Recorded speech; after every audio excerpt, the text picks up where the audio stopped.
Olá, boa noite. Hoje nós vamos falar sobre aborto. Recentemente, o Papa Francisco, virou o queridinho de todo mundo, abordou o assunto pela primeira vez e, naturalmente, que traz muita polêmica, mas a gente precisa falar desse assunto em cima de todas as suas nuances. Fique conosco que nós vamos tratar desse assunto com bastante seriedade. Até já. Programa Diálogo com Edmo Bernardes. Um oferecimento. Unimed. Se você comparar, vai escolher Unimed. Shopping Santa Úrsula. Tudo para conquistar você. Luminus Cabelo e Estética. Cabelo e estética para homens e mulheres. E Pinguim Grill. Todos os cortes de carne do Barbacoa no Pinguim do Santa Úrsula. Dr. Cássio, obrigado por ter aceito o convite de debater com a gente polêmico assunto do aborto, mas muito obrigado por estar aqui conosco. Eu que agradeço a oportunidade, é sempre bom a gente poder tratar de um assunto tão grave de uma maneira lúcida, né? E especialmente aqui na companhia do Dr. Chaguri, que vai trazer os elementos técnicos da medicina para a gente poder debater melhor isso. Que, aliás, é uma honra ter o Chaguri aqui, além de um grande amigo, mas a competência do médico, ginecologista, principalmente do cidadão. Você tem eu posso falar isso pela amizade, mas a sua cultura de cidadania é muito importante para a gente poder abordar esse tema. Obrigado pelo convite, Edmo. Como você disse, suas palavras são de amigo, pode não valer tanto, né? Mas é um prazer estar aqui com você, não só pelo seu programa, pela abrangência do seu programa e pela amizade que nós temos há muitos anos. Muito obrigado. E, novamente, bem pago. Aqui do meu lado, sempre muito bem remunerado, jornalista João Marcos dos Santos, aqui em férias, ainda em Ribeirão Preto, de São Paulo, e veio me ajudar aqui a tratar desse tema e também trazer um pouco dos seus conhecimentos e curiosidades também do assunto, né? Obrigado, Edmo. Boa noite a todos. É uma honra e uma responsabilidade tratar de um tema tão sério e que não deixa de ser um tema de saúde pública, né? E eu estava dizendo, doutor, que eu poderia ter trazido um padre aqui para falar sobre o assunto. Mas é um dogma da igreja e fica difícil discutir-se esse assunto, não abandonando a parte social da coisa, né, Chaguri? Porque é um negócio muito grave, um negócio muito sério. Mas eu trouxe um jornal Cidade aqui, em que pela primeira vez, quase um ano de pontificado, né? Está aqui embaixo. Papa Francisco volta a criticar os abortos, né? Ele qualificou como prova da cultura do descartável que desperdiça pessoas da mesma forma que desperdiça comida. E aí, doutor Cássio? Forte, né? O tema é sempre atual, né, Edmo? É difícil uma pessoa dizer que ela é a favor do aborto. É até um absurdo a gente pensar num negócio desse, né? O que nós temos que discutir é a questão da criminalização do aborto. O tratamento penal que nós damos para o aborto. Seria um tratamento adequado ou não? E isso, evidentemente, depende de uma postura ideológica que nós assumamos, né? Então, a gente vai ter que tratar de aspectos religiosos, vai ter que tratar de aspectos econômicos sociais, aspectos jurídicos. Não é um tema para ser tratado com leviandade, definitivamente. O que a gente vê hoje, inclusive, eu pude ver acho que foi no site do UOL, a França está ampliando o rol de possibilidades para o abortamento, né? Em contrapartida, a Espanha vem restringindo. Tá? Então, não existe, na verdade, um norte que está sendo seguido em relação ao aborto. A gente ainda tem uma miscelânea de posições a respeito e acho que o Brasil, em breve, vai começar a discutir isso, sim. Eu acho que essa discussão... Com mais profundidade, senhor? Sem dúvida, sem dúvida. Porque daqui a pouco eu vou vir com essa discussão, com o mapa no mundo com relação à legalização, não legalização ou parcial legalização no mundo inteiro, na predominância aí desses países, mas é bem o que o senhor falou. É diversificado e tem predominância, mas é bem diversificado.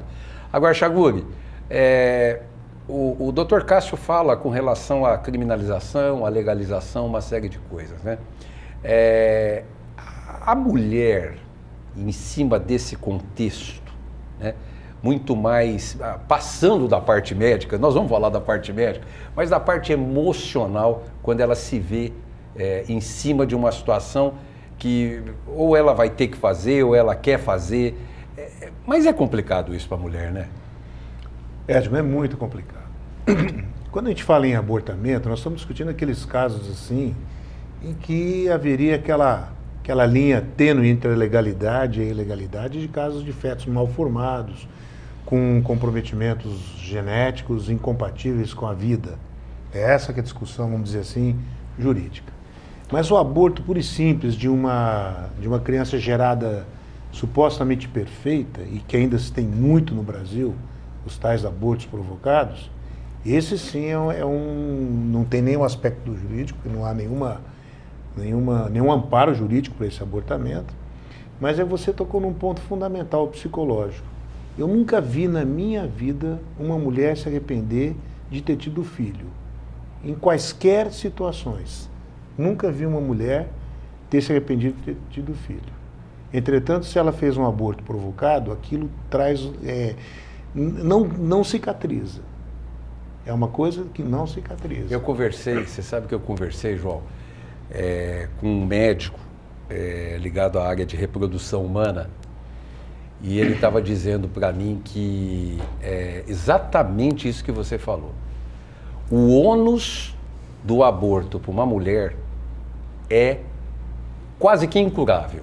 Porque além das questões físicas, né, tem acho que um componente muito forte que é o aspecto psicológico, né, Esse Dr. é o Chaguri, fundamental. que carrega para o resto da vida. Esse é o fundamental. É interessante isso. Porque é engraçado, o homem nessa participação, ele fica alheio a esse sentimento. A mulher gerou uma criança e disse, tem uma vida aqui dentro de mim e eu provoquei a morte. Assassinei um ser vivo, né? Diferente daquelas condições que nós estávamos conversando inicialmente de casos mal formados, que você já imaginou, é um transtorno. Uma mulher levar um filho que sabidamente vai ter óbito ao nascer.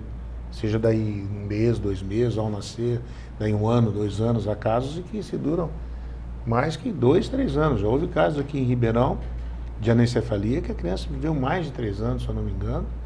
Então, mas por outro lado, naqueles 3 anos, é interessante isso, aí envolve a religião. Os espíritas, por exemplo, dizem que tem que se passar por aquilo. O espírita também é contra o abortamento, porque ele entende que aquela vida tem que dar seu tempo, tem que dar seu caminho. Tem um motivo de ter acontecido tudo aquilo. Enfim, o católico, o Papa, você citou o Papa, a igreja tem que amadurecer muito, e ela está amadurecendo, porque ela tem que acompanhar o tempo. Nós temos vários problemas com a igreja, por exemplo, de admitir contracepção, né? Métodos para evitar a gravidez. Então, isso tudo é uma discussão muito ampla que a igreja tem que ter. E do abortamento, quando a gente fala em abortamento, esses que com feto viável, com feto normal, a igreja tem que ser contra mesmo. Eu acho que todo mundo é contra, né, Cássio? Sim. Isso juridicamente é incorreto, enfim. E outra coisa, é bom que vocês saibam, nenhum médico gosta, mesmo naqueles casos em que já houve óbito fetal, não tem jeito, já está em processo de abortamento, é um processo chato, o médico obstetra não gosta de fazer esse procedimento. Ele prefere fazer 10 partos do que, de repente, fazer uma curetagem. Eu acho até que deve ser estranho para vocês, né? Porque vocês estão acostumados a trazer a vida.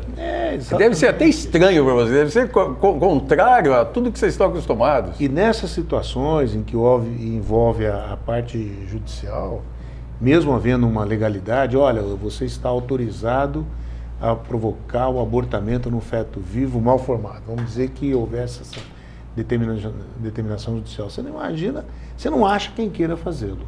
Você não acha. Esse é um assunto tão polêmico que eu fui fazer uma pesquisa para participar aqui do programa. A palavra que eu mais encontrei no São Google, né, na internet, para a gente procurar a situação do aborto no Brasil e no mundo, é tabu. O que mais aparece é tabu. Fora isso, a gente percebe que quase não tem estatística. Pesquisas, informação mais detalhada é muito difícil, é muito complicado. Eu puxei um dado que em 2012 para cá, segundo uma estimativa do Ministério da Saúde aqui no Brasil, não são dados totalmente oficiais, porque estão falando de aborto clandestino, cerca de 1,5 milhão de abortos são feitos de maneira clandestina, sabe Deus de que maneira, no Brasil, 1,5 milhão por ano. Pergunto para os senhores, é um caso de saúde pública? Quer dizer, a gente precisa atacar isso de maneira mais corajosa? Esses números que você mencionou, eles com certeza não têm em conta a famosa pílula do dia seguinte, que não é considerada um método abortivo propriamente dito. O Dr. Chaguri tem condições melhores de falar sobre isso, mas me parece ter a ver com a implantação do óvulo na parede do útero. Então, me parece que a pílula impede que essa implantação ocorra. E, juridicamente, prepondera a ideia de que a gravidez só se inicia com a implantação do óvulo, ou seja, muito embora o óvulo esteja fecundado, mas ainda não implantado, não há que se falar em gravidez. Apesar de haver doutrinadores no âmbito penal que defendam que a fertilização já dá início à vida. Por isso que eu digo, o início da vida. Qual é o início da vida? Foi o que você falou, né, Chaguri? Aonde, né? Imagina, você faz aquela fertilização in vitro, né? Hoje eles pegam um espermatozoide pelo rabinho e fecundam um óvulo. A partir dali já é ovo, né? Não é em termos genéticos, não é o cada uma das mais, nossas né? células tem 2 N cromossomas. As células reprodutivas, cada uma tem N cromossomos. A hora que juntaram-se, espermatozoide e óvulo, é uma coisa são nova. 2 N cromossomas. É igual o sistema, é igual o organismo, né? Da pílula do dia seguinte, doutor Cássio, na verdade é o seguinte, ela sendo tomada até 72 horas e quanto mais tempo passa, pior é o resultado. Na verdade, são altas doses de progesterona, então elas têm que ser encaradas muito seriamente pelo adolescente, porque o adolescente acha que pode tomar a pílula, na verdade não é pílula do dia seguinte, é uma contracepção de emergência, né? Ela acha que pode tomar todo mês. Imagina a menina tomar todos os meses altíssimas doses de progesterona. E aí vem até o abandono da camisinha, de outro tipo de preservativo. Vem aí o relaxamento completo, né? Exatamente. Por que usa a contracepção de emergência? Porque não houve outro método adequado para evitar. A questão não é só a gravidez, né? As doenças transmissíveis. Mas, na verdade, essa contracepção de emergência, que não pode e não deve ser usada rotineiramente, principalmente as adolescentes, né, todas as mulheres, ela modifica o muco. Além de provocar uma alteração no endométrio, que é a parte interna do útero, ela modifica o muco e o muco do colo do útero fica agressivo ao espermatozoide. Então, a implantação realmente não ocorre, ou pelo menos, na imensa maioria das vezes, não deveria ocorrer. Então, esse método pode ser usado, ele, digamos assim, é legal e não é um método, digamos, abortivo em princípio. Mas, de qualquer forma, nós continuamos naquela velha história. No momento que o espermatozoide chega lá e entra no óvulo, esse contraceptivo está chegando, de certa forma, nós vamos poder discutir se ele provocou ou não o aborto, né? Essa pílula do dia seguinte. Não, essa não, porque não permite exatamente essa fecundação.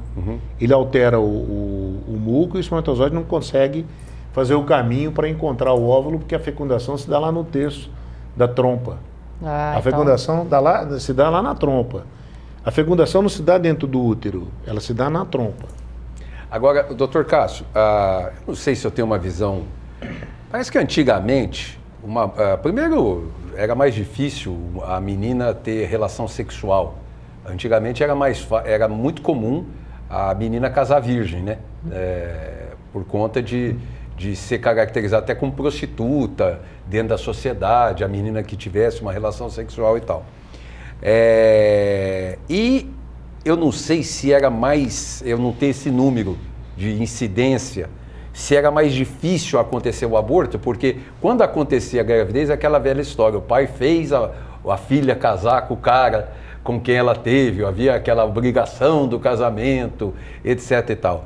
Hoje, com a liberdade e muitas vezes libertinagem, né, parece que a coisa vulgarizou e pouco conhecimento, isso que o Chaguri falou, pouco conhecimento por parte das pessoas envolvidas nas coisas a respeito do aborto. Realmente, hoje a gente está vivendo uma era que eu digo que é a era do banal, né? Tudo é tratado como uma banalidade. Então, uma gravidez, por exemplo, é tratada como um acidente de percurso, vamos tentar resolver, né? Vamos tentar, e agora que eu quero? Não é. Então, existem meios para a gente resolver. E isso é cultural, né, Edmo? A gente tem que, quem sabe, rever alguns conceitos. Eu queria até aproveitar o gancho para mencionar, existem alguns países, depois você vai trazer para a gente esses dados, né?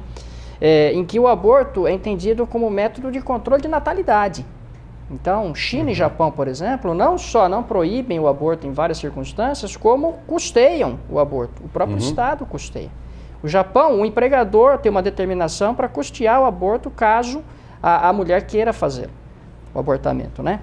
Agora, eu digo sempre que os bons exemplos têm que ser copiados mesmo. A gente não tem que ter esse orgulho de dizer, não, porque veio de lá, eu não quero.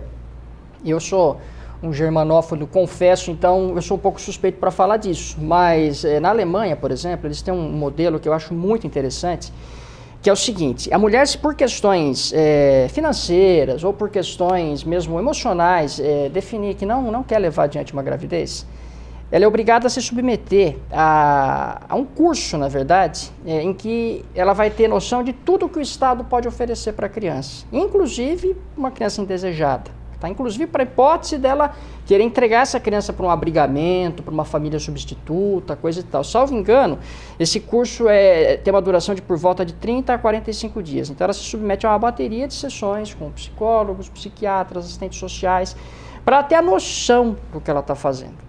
Se ainda assim ela insistir no abortamento e existir um laudo dizendo que vão ocorrer implicações emocionais em função dessa gravidez, né, ela vai poder abortar e o Estado custeia.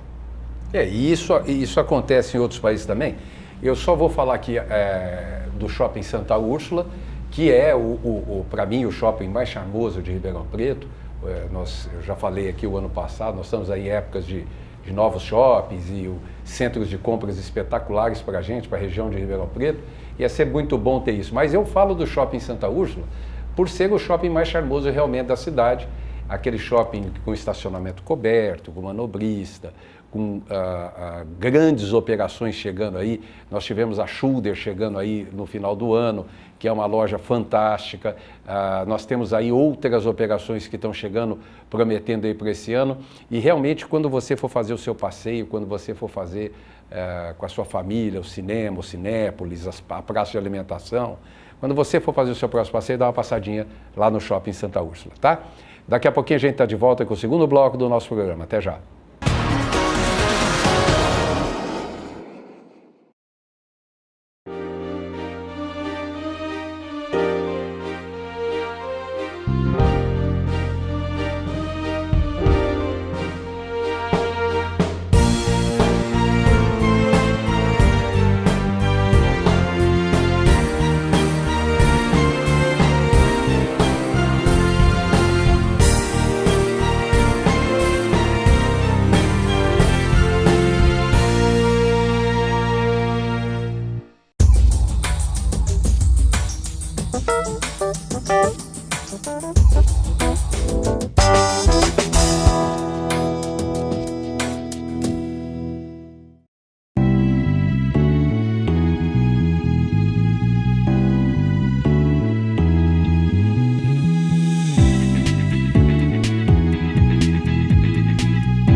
Estamos de volta com o segundo bloco do nosso programa de hoje, bastante importante em termos de esclarecimento, informação, e vamos continuar dessa forma. Mas eu queria só fazer uma interrupção, porque eu estou acostumado a falar da Unimed aqui, Chaguri, que é o maior plano de assistência médica do Brasil, do estado de São Paulo, de Ribeirão Preto, da região de Ribeirão Preto, e por todos os atributos que a Unimed oferece para os seus associados. Eu quero fazer uma colocação sobre o hospital da Unimed, né? Nós estávamos conversando, você estava me dizendo que até meados agora desse semestre, nós devemos ter já o fechamento lá toda a parte física lá do hospital, na Zona Sul de Ribeirão Preto. Dá um apanhado para a gente aí. Quem acompanha as obras, né, quem passa lá rotineiramente ali naquela rotatória que... Anel Viário Contorno Sul. Contorno Sul, que vai para Bonfim. Vê lá a estrutura metálica pronta, a impressão que o hospital está parado, né? Porque rapidamente a estrutura metálica ficou pronta, porque a estrutura metálica é muito rápida. E da mesma forma o fechamento. Então já estão contratados as empresas que vão realizar o fechamento. Então, até, se eu não me engano, abril, o hospital vai ter aspecto de estar pronto, externamente. Partindo depois para a parte interna parte dele. interna, os projetos complementares de hidráulica, elétrica, tudo. A ideia é que até abril, maio do ano que vem já estejamos completamente e totalmente em funcionamento. Ô Chaguri, eu queria que você falasse um pouquinho da preocupação na concepção do projeto com o meio ambiente. Quer dizer, ele tem o hospital, na concepção do projeto dele, vocês tiveram uma preocupação muito grande em cima do meio ambiente, né? Isso foi fundamental, até porque não só por preservá-lo, o meio ambiente, mas como também porque você preservando o meio ambiente, você cria um processo interno de economia, de energia e uma série de coisas que envolvem também, não só preservando o meio ambiente, mas trazendo economia por conta desses projetos que são feitos com esse objetivo. Bom, e aí eu já falei com relação à parte técnica do hospital, a gente vai continuar falando, a gente vai trazendo essas novidades para vocês e você já sabe, você que tem Unimed sabe que você é muito bem atendido, você que não tem, está na hora de você ter mais informações do que é a Unimed Ribeirão, pode oferecer para você. O Wellington, dá para mostrar aquele mapa aí agora, jogar no vídeo para a gente? Que a gente estava falando sobre o mundo inteiro, está lá, né? Situação jurídica do aborto ao redor do mundo, né? Então, ali naquela parte azul, ele é legalizado o aborto em todos os casos. Toda aquela parte azul lá, Estados Unidos, Canadá, e você tem ali todo o norte da Ásia, né? Toda aquela parte da Ásia ali, tudo legalizado. Depois, na parte verde, você tem que é legalizado em caso de estupro, risco de vida, problema de saúde, fatores socioeconômicos ou uma formação de feto. E aí o Dr. Cássio, eu tinha falado ali que a parte marrom, onde está o Brasil, é legalizado em caso de estupro, risco de vida ou problema de saúde. Aí o Dr. Cássio já fez uma observação com relação a esse problema de saúde, né, doutor?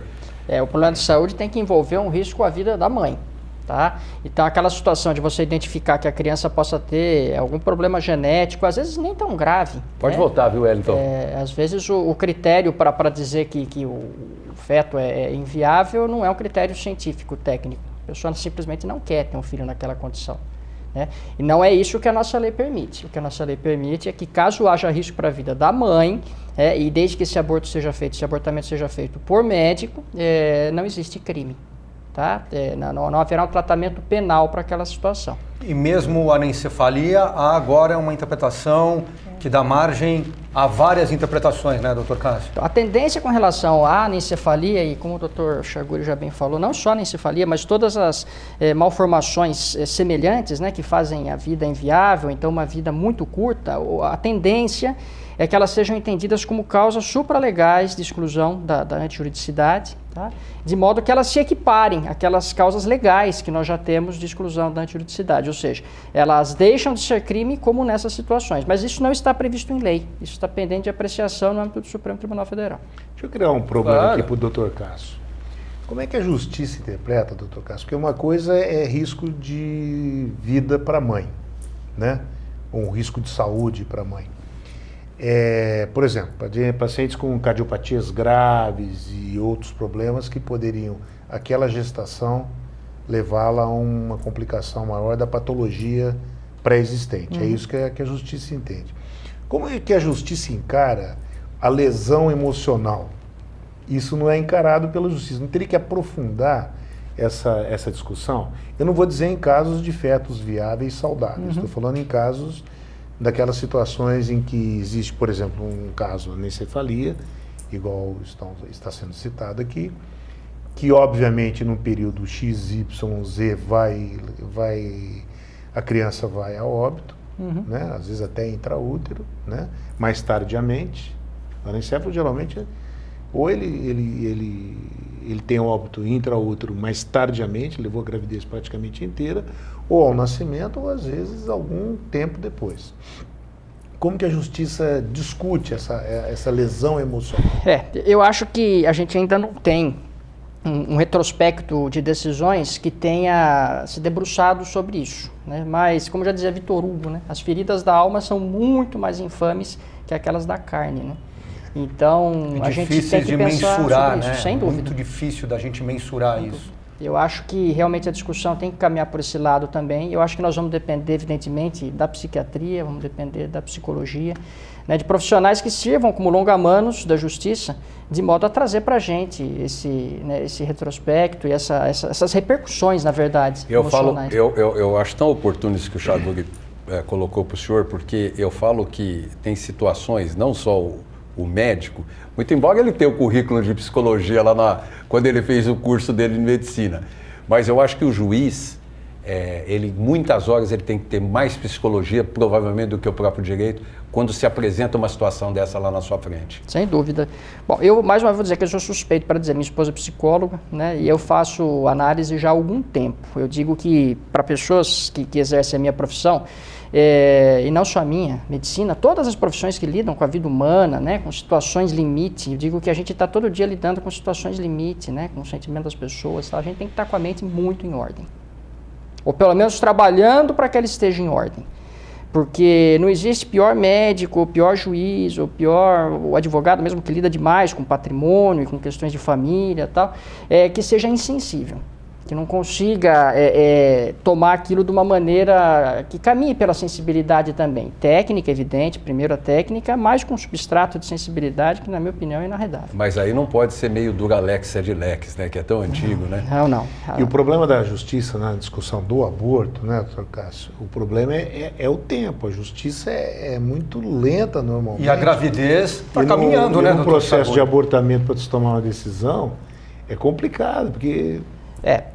Eu acho que muitas vezes o que ocorre, até existe a boa vontade da justiça em conceder uma liminar, né? Tem uma liminar evidentemente amparada num laudo, não é uma liminar que tenha saído simplesmente da cabeça do juiz, né? É uma liminar que tem um apoio técnico, né?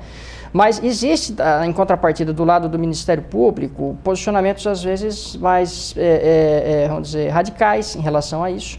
De modo que, se o promotor recorrer disso, realmente o tempo tende a ser maior para a questão ser decidida. E o tempo, nesse caso, é fundamental, né? Mesmo quando o aborto é previsto em lei aqui no Brasil, no caso de estupro, também nessa mesma pesquisa que eu fiz para o programa, também dados a partir de 2012, dados não 100% oficiais, mas que em 2012, por exemplo, o Brasil teve 50 mil casos de estupros. O segundo estado com maior número de estupros foi o Rio de Janeiro, em 2012. Segundo? O segundo.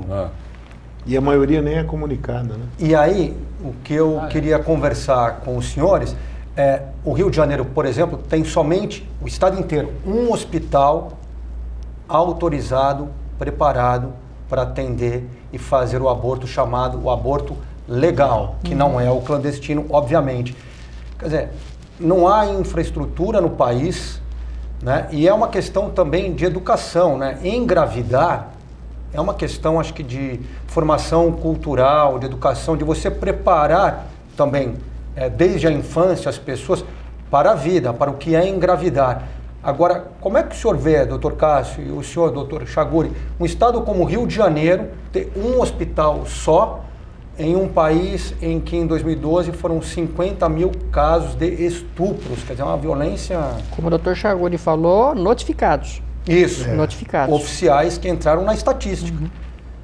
Como é que fica essa questão de total ausência do Estado em algo que é previsto em lei? Olha, eu vou falar pelo médico, né? Como eu falei para vocês, é extremamente desconfortável para o obstetra ter uma paciente que está grávida e ela vem com uma liminar dizendo assim, ó, tira, tá aqui a autorização para você fazer o abortamento. É muito desconfortável para o médico. E é interessante, não recentemente, mas há tempos, já houve casos assim de autorização e naquele desconforto que ela percebe que tanto um médico quanto o outro, que ela procura um, procura outro, com a liminar e fala, olha, alguém tem, o juiz vai ter que obrigar alguém a fazer isso. No fim, elas conseguem, mesmo com a liminar, conseguir clandestinamente medicamentos abortivos. Existe uma droga abortiva que você acha em periferia, sei lá onde, mas elas encontram. Quem quer provocar o aborto hoje, encontra. Porque a partir do momento que provocou o aborto, entrou em processo de abortamento feto inviável, aí qualquer um é obrigado até a fazer, porque aí já envolve o risco da própria paciente, né? Hemorragia ou algo parecido. Então já tem essa dificuldade também. Na verdade é um estigma. O estigma que tem que perder é o judiciário e também o médico. Porque nesse caso não há violência maior do que uma mulher ser estuprada. Quer dizer, o que vem a partir disso, que é um certo amparo legal, que é a possibilidade, ela querendo não levar adiante aquela gravidez e abortar, mas aí ela não é atendida, aí deve ser o pior dos mundos, né? Mas eu acho que acaba sendo atendido, eu acho que... De uma forma ou de outra, né? Concorde-se ou não com a autorização legal para o abortamento nos casos de estupro, o fato é que ele está previsto em lei. Se ele está previsto em lei, eu vou chover no molhado, né? Quanta coisa está prevista em lei, mas o Estado não nos proporciona. Tá? A gente tem, eu digo sempre que direitos não nascem em árvores. Tá? Direitos dependem de implementação. Tá? Então a gente entra com o Poder Executivo que precisa implementar isso aí. Tá? Não adianta eu autorizar o aborto, mas não colocar nos hospitais uma estrutura para isso, não dá amparo para o médico particular eventualmente fazer um negócio desse. O Dr. Chauri falou, não é agradável. Mas em Ribeirão eu não tenho notícias de dificuldades para isso. Aqui em Ribeirão eu acho que o HC tem todo um protocolo lá, eu não tenho notícias dessa dificuldade. O problema todo disso que você está dizendo não é nem um aborto legal permitido, é o aborto provocado. E os índices de complicações, de infecções e óbito decorrentes disso é muito alto também. É isso que eu queria deixar aqui bem claro.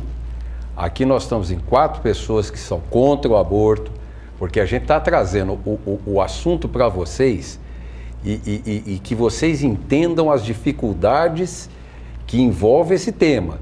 Então, tem a medicação, tem o não sei o quê, todo mundo sabe que se quer fazer, vai aí por trás do pano, mas não deve, é isso que o Chaguri está dizendo, é isso que o Dr. Castro está falando, o João Marcos e eu.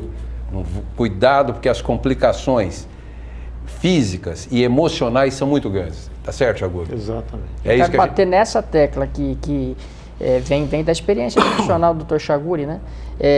As repercussões emocionais, eu tenho certeza que devem ser realmente inapagáveis. Né? Aquela história, eu não me arrependo de ter tido um filho, e eu agora sou testemunha disso. A gente está acostumado a lidar com as pessoas mais difíceis da sociedade, os criminosos, encarcerados e, né, multireincidentes, aquela coisa toda. Eu queria que vocês vissem o carinho que essas mães têm quando assistem às audiências. Eu permito às vezes que elas se sentem lá, como qualquer um do povo, para assistir às audiências, o carinho que essas mães têm por pessoas que são absolutamente execradas na sociedade. Ou seja, um filho, quer dizer, não é caso de novela, então, não, isso é verdade. Inclusive as vítimas de estupro, viu? Elas têm profundo amor pelo filho, que a maioria, não sei se é a maioria, mas muitas têm. Profundo ódio pelo estuprador, mas profundo amor pelo filho. Tem um encontro do que eu comentei, que nunca vi ninguém se arrepender de ter tido filho. Ao contrário, né? Porque repetir que a cruz provavelmente que vai carregar quem faz um aborto, na grande maioria das vezes impensado, né? Vai ter uma sequela emocional muito grande. Dá para pôr o mapa aí de novo, Wellington, fazendo favor? Eu queria mostrar nessa região vermelha do mapa, que vocês estão vendo que é muito pouco, é onde o aborto é proibido em qualquer caso, não existe a menor possibilidade de se fazer aborto. Então você quase não vê no mapa, né? Predomina o azul, predomina ali o laranja, que é o legalizado em caso de estupro, risco de vida, problema de saúde, e a região preta, que varia por região. Então você está vendo o México ali, né? No sul da América do Norte, predominantemente, e aonde é cinza, que quase não vê, não há informação da legislação para efeito desse mapa. Quer dizer, o que mostra ali, o que está chamando a atenção, é que o único lugar que é proibido em todos os casos, os lugares que são proibidos em todos os casos, não predominam no mundo inteiro. É curioso isso, né? Porque, quer dizer, parece que então um parecer, um entendimento mais real em cima das dificuldades que é o aborto? Poderia ser isso, doutor? Eu acho assim, o que é do meu conhecimento, Nicarágua e Chile são países que vedam o aborto em qualquer circunstância. Está aqui o Chile, está aqui a Nicarágua. Ambos são países de uma constituição católico-romana muito forte, em que a Igreja Católica realmente é preponderante, coisa e tal. Então eu acho que isso tem muito mais a ver com esse vínculo religioso do que com qualquer outra circunstância. Pela experiência dos senhores, qual tem sido o papel do homem, seja marido ou não, quando a mulher chega a pensar, mesmo que ela não venha a abortar, mas quando ela considera essa possibilidade, o homem normalmente tem interferência, tem influência nessa decisão, muitas vezes pressiona ele que não quer mais do que a companheira, ou ela se sente normalmente, na maioria das vezes, abandonada e ela tem que tomar uma decisão sozinha?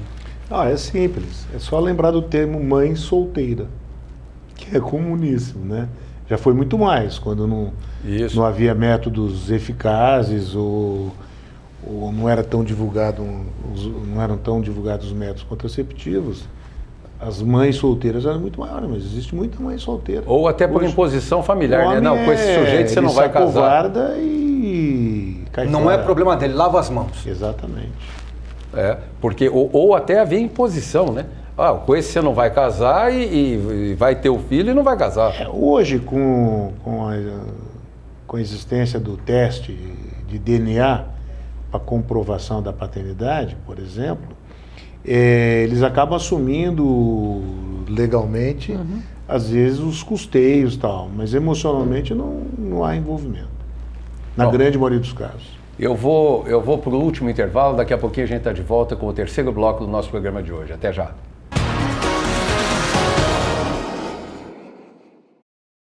Agora você junta a fome com a vontade de beber. Novo Pinguim Grill no Shopping Santa Úrsula. Todos os cortes especiais de carnes do Barbacoa e o chopp do Pinguim num só lugar. Chopp do Pinguim. E as carnes do Barbacoa no mesmo lugar. Imperdível.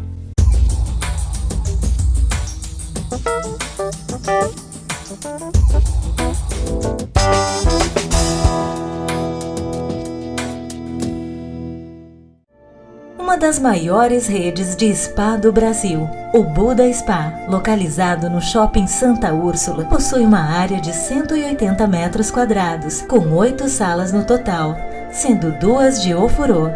Especializado em terapias de bem-estar, beleza e relaxamento com práticas e ornamentação orientais, o Buda Spa oferece uma variedade de tratamentos que têm o objetivo de aliviar o estresse, promover a saúde e o equilíbrio. O espaço ainda reúne alguns atrativos, como Day Spa individual e para casal, com tratamentos que podem variar de 3 a 5 horas, Party Day Spa para alimentação e área de atendimentos em fest.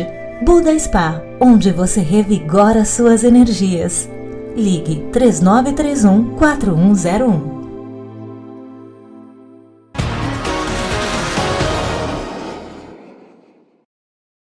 Estamos de volta com o nosso programa de hoje, tratando desse tema super polêmico e, ao mesmo tempo, eu não acho que tem muita polêmica, não. Eu acho que é uma coisa muito lógica. Mas quem vem aqui no programa leva as nossas lembrancinhas, né? E vocês vão levar... Posso abrir o seu, Chaguri? Claro. O do Cássio eu não tenho liberdade, mas está aqui, ó. Eu quero mostrar aqui que vocês vão ganhar um café, um cappuccino com uma fatia de bolo lá no Doc Café do Shopping Santa Úrsula. No Ice by Nice, também lá no Shopping Santa Úrsula, vocês vão ganhar um Nice Sundae combinado com 2 sabores de sorvete, com biju, cobertura de chocolate, caramelo, morango, chantilly e farofa de crocante, etc e tal. E eu acho que é melhor antes, tem 6 chopp lá do Pinguim, que eu acho que é melhor antes dessa sobremesa toda, viu, o Chaguri?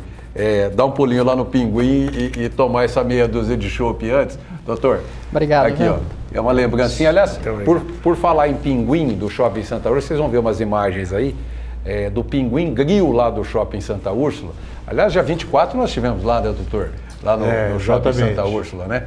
E o Pinguim Grill aí do Shopping Santa Úrsula, que tem os cortes de carnes do Barbacoa, aqueles cortes de carne selecionadíssimos que vocês estão vendo aí nas imagens, você só encontra lá no Pinguim Grill do Shopping Santa Úrsula. Então, você comer essa carne selecionadíssima, muito bem preparada, é a melhor carne de Ribeirão Preto, com o chopp do Pinguim, acho que é a melhor coisa que tem no mundo, né, doutor? Então, mas vocês só vão tomar o chopp, tá? A carne deixa que a gente come depois, viu? Fica tranquilo. E eu queria falar também do Buda Spa, aí no Shopping Santa Úrsula, que vocês também estão vendo imagens aí, onde vocês têm uma gama total de tratamentos corporais que você pode fazer aí no Buda Spa do Shopping Santa Úrsula. Gente, é uma delícia. Vocês têm tratamentos como o Day Spa, em que você fica aí de 3 a 5 horas com mais diversos tratamentos, até com alimentação adequada, diversos tipos de tratamento que promove a saúde, o equilíbrio do corpo da gente, com shiatsu, massagem ayurvédica, reflexoterapia, relaxamento corporal, tem dia de noivo, tem dia de casal, você marca lá o casal, vai passar um dia lá. Olha, é uma delícia. Quando você puder, vá lá no Shopping Santa Úrsula e curta lá o Day Spa. Depois de um Ice by Nice, um Doc Café e um Pinguim, vale um Day Spa, né, doutor Chaguri? Sem dúvida. Podíamos ganhar aqui também, né, João? Um Day Spa. Doutor Cássio, em termos legais, chega muito problema de aborto no fórum? A primeira questão que tem que ser posta é a seguinte: o aborto, para vocês terem uma noção, ele está incluído no rol dos crimes dolosos contra a vida. Tá? Então, o aborto é tratado pelas varas do júri, assim tais como os homicídios. Tá? Então, infanticídio, aborto, participação em suicídio, são os crimes dolosos contra a vida que são tratados pelas varas do júri. Isso aí é bom o telespectador saber, que não é brincadeira não, hein, gente? Presta bem atenção. Agora, é um contrassenso legal, na minha opinião. Ao mesmo tempo em que eles são tratados pelas varas do júri, por serem crimes dolosos contra a vida, o aborto, para a pessoa que não tem antecedente criminal nenhum, ele possibilita um benefício legal chamado suspensão condicional do processo, porque a pena mínima dele não supera 1 ano. Tá? Então é raro nós vermos uma pessoa ser levada a júri por conta de um crime de aborto. Tá? É muito raro, não é comum não. Porque normalmente a pessoa não tem realmente antecedentes criminais e faz jus a essa suspensão. Ela, quando seria levada a júri? Se ela viesse a cometer um novo crime. Tá? Então realmente é mais raro a gente ver julgamento desse tipo lá. Doutor, desculpa. Não, claro. Doutor, e as famosas, famigeradas clínicas clandestinas? Então. Que tipo de informação, notícia chega até o senhor? Pois é, aqui em Ribeirão eu estou há pouco tempo aqui e quero crer que elas não existam. Não sei se eu estou sendo ingênuo, mas quero crer que elas não existam ou que sejam realmente muito clandestinas. Mas até aproveitando o que você está falando, eu acho muito importante a gente discutir também os crimes que acontecem na alta gama da sociedade. Porque uma coisa é a gente pegar... Não sei nem se eu posso fazer isso, mas eu sei, o medicamento que o senhor falou é o tal do Citotec, aquela coisa toda. Uma coisa é a pessoa que toma o remédio, né, o pobrezinho que compra o remédio no Paraguai ou na periferia, aquela coisa toda, e faz o abortamento, e às vezes vai parar numa situação de emergência médica, né, por conta de uma hemorragia. E outra coisa são as verdadeiras oficinas de aborto, né, que nós chamamos de açougues, né, dirigidas por profissionais que, na minha opinião, não deviam ostentar o título de médicos, porque são criminosos, na verdade, e que atendem a alta gama da sociedade. Né? A filhinha do papai que engravidou de um sujeito que ele não quer, ou que vai ter que fazer a faculdade, aquela coisa toda, ele paga normalmente grandes quantias. Né? Então a discussão ela tem que envolver tudo isso. Né? Para a gente não correr o risco de fazer muito como se faz no Brasil, da lei valer só para os menos favorecidos. Chaguri, quero crer que não tenha essa clínica aí clandestina, essas coisas todas, essas garagens de aborto, eu quero crer disso. Mas eu acho que deve cair também lá na mão de um obstetra no hospital resquícios de um aborto provocado. Né? Geralmente elas não admitem, a não ser que você consiga... É diferente a rede pública, né? O pessoal que está lá no HC, que trabalha com a população de periferia, é muito diferente. É dificilmente num consultório de convênio ou num consultório particular você ter esse tipo de ação. De alguém que tenha provocado um aborto de uma maneira inadequada e vai procurar o médico já naquela situação de complicação. Negando naturalmente que tenha provocado, né? E tal. E quando vai, nega. Sempre. É difícil a pessoa admitir, ó, fui na esquina lá, não é nem com médico, viu, doutor Cássio? É com uma curiosa, provocou o aborto e depois vai lá para complementar, já em vigência de infecção. Na clínica particular e de convênios é muito difícil isso aparecer. Eu não me lembro de ter tido paciente nessas condições. E naturalmente que, por se tratar quando você tem uma hemorragia, quando você tem alguma coisa, é natural que a emergência do HC seja mais procurada.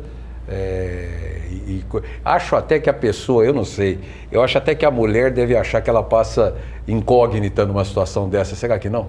No HC? Não. É feito uma anamnese, é feito um médico tenta discutir com ela até para saber se a necessidade de uso de antibiótico ou não. Aquela velha história, olha, eu preciso saber porque a conduta minha vai depender da sua informação. E isso é colhido. Agora, mas eu não sei se é comunicado, isso eu já não sei, por acaso. Acho que o médico não... Para as estatísticas, o senhor está falando, né? Não, comunicado. Ó, eu recebi uma paciente que refere ter provocado abortamento. Que a partir desse momento, eu acredito que ele tem que comunicar à justiça. Tipo um boletim legalmente, de ocorrência, sim. Legalmente, sim. Eu não tenho informações estatísticas para passar, porque eu não atuo na vara do júri. Também não sei porque eu não atendo rede pública. Mas eu acredito que sim. Que eles não saberia te dizer se isso ocorre e com qual frequência. E a maioria deve ser jovem, né? Ah, sem dúvida. Sem dúvida. Até porque, conforme a idade, vai dificultando isso, né? Não só a cultura, como... Você não tem estatística, mas é só medir na pílula do dia seguinte, que é contracepção de emergência, a quantidade, isso não é procurado, não é nem conversado com o médico, elas vão direto à farmácia e compram. Mas é permitido a venda? Não deveria, eu acho que é mais grave esse medicamento do que o antibiótico, por exemplo. Tão grave quanto. O antibiótico hoje precisa de prescrição médica. O SUS, inclusive, está fornecendo, né? Se você consegue ter acesso e explica que a situação é essa. Mas eu acredito que com prescrição. Eu acho que não é fornecido nada sem prescrição. Sim. Hospital... Diferente de chegar à farmácia e falar, olha, eu quero a pílula do dia seguinte. E comprá-la sem restrições. O hospital de referência aqui em São Paulo para isso, o Dr. Chago deve conhecer, é o Pérola Byington. E o Pérola Byington, ele tem todo um encaminhamento especial para a vítima do estupro, que envolve não só a pílula do dia seguinte, para evitar a gravidez indesejada, como também todo o tratamento preventivo de doenças venéreas, né? Inclusive a AIDS, aquela coisa toda. Uma coisa vai ao encontro da outra, da necessidade da outra, porque se está tomando a contracepção de emergência, a pílula do dia seguinte, é que não usou método de barreira. Exatamente. Não usou camisinha. Então, ou aquelas situações em que a camisinha rompeu, que eu acho que devem ser excepcionais, que se usá-la adequadamente não vai soltar ou não vai romper. Dr. Chaguri, em um ponto do programa a gente falou sobre a banalização de certas situações aqui no Brasil e da vida moderna e tudo mais, até a velocidade com que as coisas acontecem ultimamente, de uns tempos para cá. Quais são as consequências, até do ponto de vista de alerta, né, para a gente agir preventivamente, quais são as consequências para aquela mulher, aquela menina, adolescente ou um pouco mais madura, que excessivamente faz uso da chamada pílula do dia seguinte, que acha que isso agora virou a camisinha do momento, é a salvação para liberar o sexo e sair fazendo a torto e a direito, doutor Chaguri. Além de você não ter a prevenção das doenças sexualmente transmissíveis, né, o uso da pílula, ela faz crer que ela não está usando. São altas doses de progesterona. E altas doses de progesterona usadas continuadamente pode trazer uma série de consequências, inclusive levá-la a não menstruar. Porque a menstruação funciona, a glândulazinha que é a hipófise manda uma ordem para o ovário, que produz estrogênio e progesterona, que dão a ordem, chama efeito feedback, o efeito retroativo. Hipófise, para de estimular o ovário que já está tudo normal. O ovário produz estrogênio e progesterona e deixa o útero preparado para uma fecundação. O que é a tal da contracepção de emergência pelo dia seguinte? São altas doses de progesterona. Então você está interferindo nesse ciclo menstrual normal. pode levar lá a uma menorreia. O que é menorreia? Parar de menstruar, depois dificuldades futuras em voltar a funcionar a ovulação normal, ganho de peso, acne. Tem uma série de consequências o uso indiscriminado desse método. Quando a gente fala em DST, né, doença sexualmente transmissível, antigamente você tinha gonorreia, você tinha algumas doenças venéreas, mas 2, 3 tipos de doença. Depois veio AIDS, aí começou a complicar bastante. O índice dessas doenças sexualmente transmissíveis, não com menos ou mais importância, mas ele tem tido uma crescente, o pessoal não tem se cuidado, doutor? Olha, sem Tanto, dúvida. Não só por parte de homem, quanto de mulher, né? Sem dúvida, né? Por exemplo, sífilis, que era uma doença que ela matava igual a AIDS. Quando apareceu sífilis, é uma analogia para o aparecimento da AIDS, né? Com o advento da penicilina, a sífilis passou a ser curável. A penicilina cura a sífilis. Só que, por exemplo, hoje, o índice de contaminação por sífilis voltou a aumentar e muito. E por quê? As pessoas não acreditam em micro-organismo. Não enxergam, então não acreditam. Não tem cheiro, entendeu? Não enxerga. E acha que não vai engravidar com método, por exemplo, de coito interrompido. Na hora de ejacular, na hora que o indivíduo vai gozar, ele tira fora e ejacula fora. Isso dá uma falha aí de 20%, 25% de falha no método, né? Porque o sujeito, quando acha que vai ejacular, ele já ejaculou e uma quantidade pequena de volume espermático com qualidade engravida, né? Não engravida quando o número de espermatozoides é pequeno, decorrentes de alterações, de doenças que provocam diminuição. Mas um pouquinho de líquido espermático com qualidade pode fecundar uma mulher.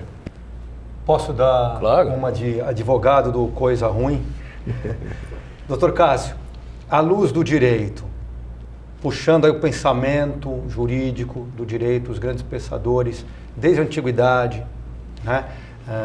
Grécia Antiga, Roma, até aqui. Estamos aqui 4 homens. E um segredo. E vários segredos maduros, falando sobre aborto, uma questão feminina, uma questão da mulher. Com o avançar do pensamento jurídico e à luz, não da legislação vigente, doutor Cássio, até onde vai o direito da mulher sobre a própria gravidez. Quer dizer, ela é que passa 9 meses, ela que é a geradora, até onde vai o direito dessa mulher, dessa cidadã, em relação à própria gravidez? Nós vamos tratar aí de um tema de direito constitucional que é muito importante, que envolve o balanceamento de direitos fundamentais. Em princípio, não existem direitos absolutos. O único direito que se pode dizer absoluto é o direito à vida. Então, todos os demais direitos, em tese, cedem diante do direito à vida. Tá? Então, por que se permite o aborto daquela gravidez de risco, naquelas gravidezes de risco? Porque nós temos que dar mais valor para uma vida que já existe do que para uma vida que ainda é uma expectativa. Tá? No caso do abortamento, perdoe-me aqueles que vão entender em contrário, e são muitos. Tá? O que nós temos não se trata propriamente da dignidade da mulher em si, nós temos o direito à vida, daquela expectativa de vida que não deixa de ser vida. Então, essa dignidade da mulher a qual você se referiu, na minha singela opinião, ela acaba cedendo diante do direito à vida. Por isso, realmente, que as hipóteses de abortamento legal devem ser excepcionais. Bom, nós estamos caminhando para o final do programa. Eu acho que mais do que nunca, há muita informação para o nosso telespectador, para a nossa telespectadora, e não só para você que está vendo, mas para o seu vizinho, para o seu parente, para todo mundo, para você saber mais coisas sobre aborto, que o Papa veio, a questão de 2, 3 semanas, abordar pela primeira vez, no seu pontificado, esse assunto, e que foi o que nos moveu até aqui a trazer esse tema para colocar em debate, mas que, olha, toda hora é importante, toda hora deveria ser falado sobre esse assunto, né? Dr. Cássio, muito obrigado. A gente vai abusar do senhor outras vezes para poder trazer conhecimentos aqui para o nosso telespectador. Eu agradeço a oportunidade, é uma honra poder estar aqui, principalmente nesse ambiente gostoso aqui de um diálogo. Doutor Antônio Chaguri, muito obrigado. Já despedindo da federação, daqui a pouco a caminho de São Paulo e muitos projetos aí que veio, mas vou contar sempre com você pode ter certeza disso. Ah, sem dúvida, você conta principalmente com a minha amizade, viu, obrigado. Edmo, que é de longo tempo, né? E nesse tema aí, só para encerrar, lembrar que tem os métodos contraceptivos, aí, os métodos de evitar gravidez, que é muito importante que os conheça todos e evite, né, doutor? Sem dúvida. E use-os. E use-os. Muito obrigado. João, obrigado você. João, obrigado. Obrigado a você, Edmo. Mais uma vez, uma honra. Semana que vem a gente está de volta com mais um diálogo comigo, Edmo Bernardes, aqui no canal 20 da NET Ribeirão e Sertãozinho. Tenham todos uma boa noite.